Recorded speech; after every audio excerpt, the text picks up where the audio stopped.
자, 오늘 우리가 떠나볼 이야기는요, 경주에 있는 한 왕릉을 지키는 이 낯선 얼굴의 석상에서 시작합니다. 이 석상 하나가 천년 전 신라가 실크로드의 동쪽 끝에 자리한 아주 국제적인 도시였다는 사실, 그 놀라운 증거를 찾아 함께 떠나볼까 합니다. 혹시 경주에 있는 왕릉에 가보신 적 있나요? 그곳을 걷다 보면 문득 이런 얼굴과 마주칠 수 있습니다. 보세요. 깊은 눈, 우뚝 솟은 코. 누가 봐도 신라 사람의 얼굴은 아니죠. 분명한 이방인인데 대체 왜 이 머나먼 신라 땅, 그것도 왕의 무덤을 지키고 있는 걸까요? 자, 지금부터 그 비밀을 한번 파헤쳐 보시죠. 바로 이 석상이 모든 이야기의 시작입니다. 8세기 원성왕릉을 지키는 이 석상 하나가 우리가 알던 신라가 사실은 훨씬 더 세계적인 왕국이었다는 걸 알려주는 아주 흥미로운 역사 추리의 첫 번째 단서가 되거든요. 학자들은 이 무사의 정체를 고대 실크로드를 주름잡았던 당대 최고의 네트워크 전문가라고 할 수 있는 소그드인으로 보고 있습니다. 거의 확신하고 있죠. 아니 근데 소그드인이 왜 그 수천 킬로미터를 달려와서 이 아시아 동쪽 끝까지 왔을까요? 그 답이 정말 드라마틱합니다. 한 거대 제국의 배신, 그리고 저 멀리 동쪽 왕국의 따뜻한 환대, 바로 이 두 가지와 깊은 관련이 있습니다.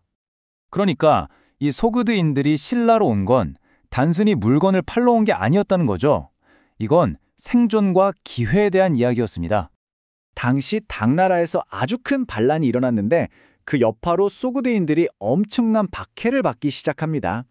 그들은 정말 필사적으로 피난처를 찾아야만 했어요. 바로 그때 개방적인 나라로 소문이 났던 신라가 그들에게는 마지막 희망 같은 곳이었던 거죠. 그런데요, 이 돌무사 하나가 전부가 아니라는 게 정말 흥미로운 점입니다. 이 석상을 열쇠 삼아 한번 찾아보기 시작하면요, 신라 예술 곳곳에서 실크로드의 DNA가 발견되기 시작하거든요. 자, 그럼 이제부터 그 증거들을 하나씩 살펴볼까요? 이 영향력이 정말 석상 하나로 끝나지 않았다는 걸 알게 되실 겁니다. 신라 예술의 최고봉이죠. 이 웅장한 석굴암에서도 아주 놀라운 증거를 찾을 수 있습니다. 본존불에 저 흐르는 듯한 옷주름, 또 사실적인 인체 표현을 보세요.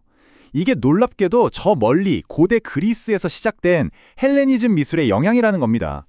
그 기나긴 실크로드를 따라서 여기까지 온 거죠. 이게 다가 아닙니다. 신라 왕릉을 발굴해 보니까요, 이런 섬세한 유리 그릇들이 쏟아져 나왔어요. 당시 한반도 기술로는 도저히 만들 수 없는 것들이었죠.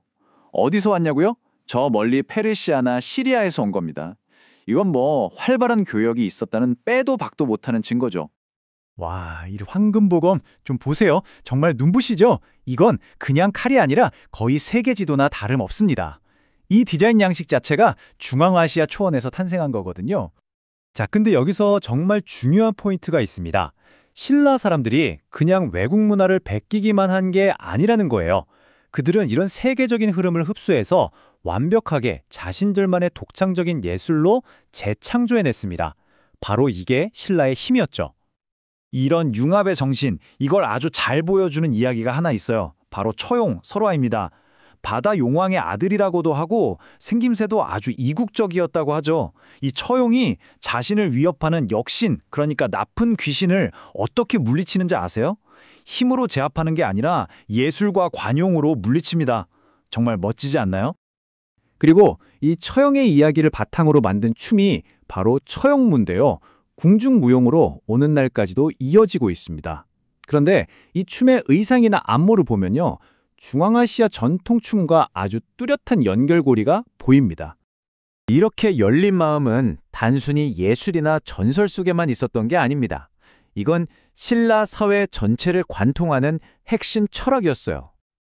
그리고 이런 시대 정신을 이끌었던 사람들이 바로 화랑입니다.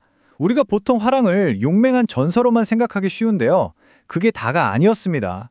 이들은 실크로드를 통해 들어온 불교, 도교, 유교 같은 다양한 사상과 문화를 적극적으로 배우고 받아들이면서 미래 리더로 성장했던 신라 최고의 글로벌 인재들이었던 셈이죠. 자, 지금까지 살펴본 이 단서들을 한번 다 모아볼까요? 그럼 아주 놀라운 그림이 그려집니다. 신라의 수도 경주는 그냥 한반도 동남쪽의 외딴 도시가 아니었습니다. 육지로는 실크로드가, 바다로는 일본에서 아라비아 해까지 이어지는 해상 실크로드가 연결된 그야말로 활기 넘치는 국제 허브였던 거죠. 상상해보세요. 당시 경주 거리에는 페르시아에서 온 상인, 인도에서 온 승려, 중앙아시아의 장인들이 자유롭게 어울려 살았습니다. 그리고 그들이 가져온 새로운 생각과 예술은 신라 왕실과 시민들에게 언제나 큰 환영을 받았죠. 자, 이제 우리 이야기의 시작이었던 그 석상의 얼굴로 다시 돌아와 보겠습니다. 이제 보니 그는 더 이상 낯선 이방인이 아니죠.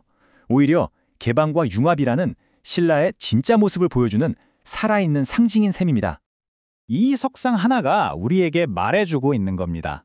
다양한 문화를 두려워하지 않고 받아들이고 또 우리 것으로 녹여내는 것. 그것이 바로 신라의 황금기를 이끈 힘이었다는 걸요.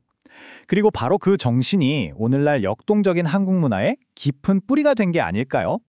이걸 보면 이런 생각이 들지 않으세요? 어쩌면 우리가 생각하는 것보다 과거는 훨씬 더 가깝게, 더 넓게 연결되어 있었을지도 모른다고요. 아직 우리가 발견하지 못한 놀라운 이야기들이 또 얼마나 많이 숨어 있을지 정말 궁금해집니다.